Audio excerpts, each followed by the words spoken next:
I'm Skylar Souter. I live in Washington, D.C., where I work for U.S. Senator John Bozeman for Arkansas. I'm Andy Melton, class of 1998, 20-year reunion this year, and glad to be back here in Sudan. Hey, Chad King, and I am a farmer here in Sudan, Texas. And my name is Clint Humphreys. I graduated in 1993 from Sudan High School. Hi, my name is Marcos Lopez. I am a 2008 high school graduate from Sudan. Roy Dudgeon, graduate of Sudan High School, 1978.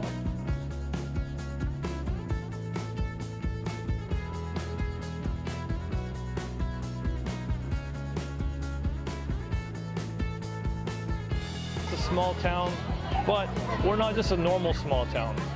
We have opportunities I think other schools don't, and I think we set our standards high to where we want to achieve and do good and not just be mediocre. 6-year-old that's in kindergarten. I've got a 4-year-old that'll be in school soon. Just everything that I experienced here is what I want my kids to experience. It worked well for me. It worked well for my dad, who's also a Sudan graduate. I want everything the best for my child and for my kids. And what I garnered here at Sudan High School was the best in my mind. You couldn't have gotten a better education. You couldn't have been around better people. As far as the teachers, you couldn't have been around better people. As far as my classmates, above and below. Just like I said, the expectation of college was really laid in line as soon as my sophomore year when I started taking college education courses and such. And then in general, just the sense of community, the sense of patriotism that we have in Sudan is something that I think helps you be a really good citizen of this country.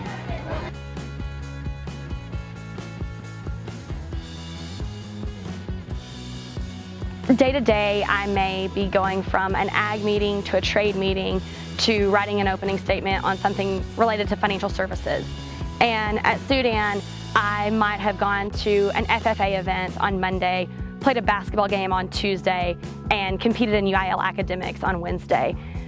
Being able to be exposed to so many different things and involved in so many different activities, I think made me a much more well-rounded person. I think it's important to keep these college education courses and these opportunities that we have here in this small town. It's the same opportunities that I feel larger schools have. A lot of friends that I made that went to larger schools in Dallas that I met in Tech didn't have these opportunities, which really shocked me. So I think it's an advantage for us to keep that up in this small town.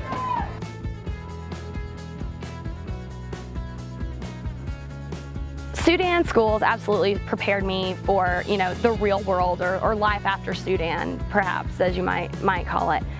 I was expected, to excel by my parents, by my teachers, by the community, and having somebody to push you in that direction without being overbearing, just wanting to be a positive influence in your life. Really helped me succeed. I work in the agriculture sector of the nation and even in the world. I work in Kansas City, which is the heart of the crop insurance industry. I work with folks in D.C. with USDA, and I think back to a small town kid in Sudan, Texas, growing up in cotton fields, and I take that experience and that knowledge that I learned in the school and the background in ag and just general education, and it's great to see how that works and translates into a career that's done well for me and my family.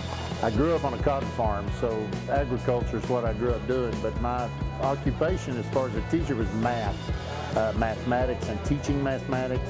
And of course, I already mentioned Mr. Ford. He influenced me to go to college and go that route and to work on becoming a math teacher. Also had a teacher that wasn't here very long, Ms. Horton, sent me to a math seminar in Stephen F. Austin University between my junior and senior year. That was a great experience for me.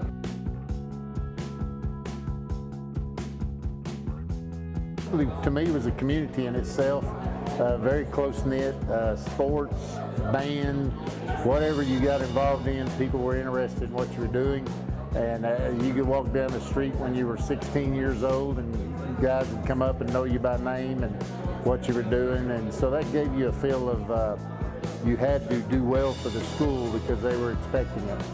We have the tradition. We have an outstanding town that surrounds our school, which I would call the diamond of our town.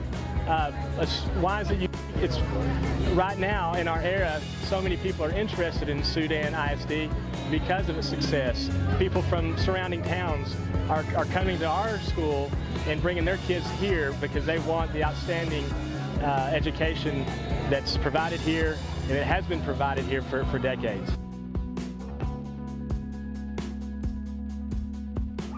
So being that I came through Sudan and it helped me succeed in life, I think people in my position do not need to forget about Sudan because it helped get us where we needed to be. So I'm willing to do and step in and help out.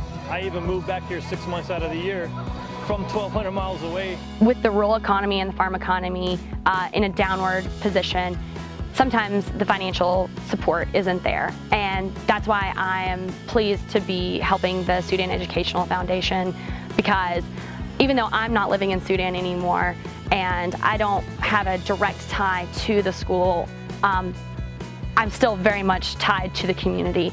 It will always be home, and if there's anything that I can do to help give the students now the opportunities that I had as a student, I will do it.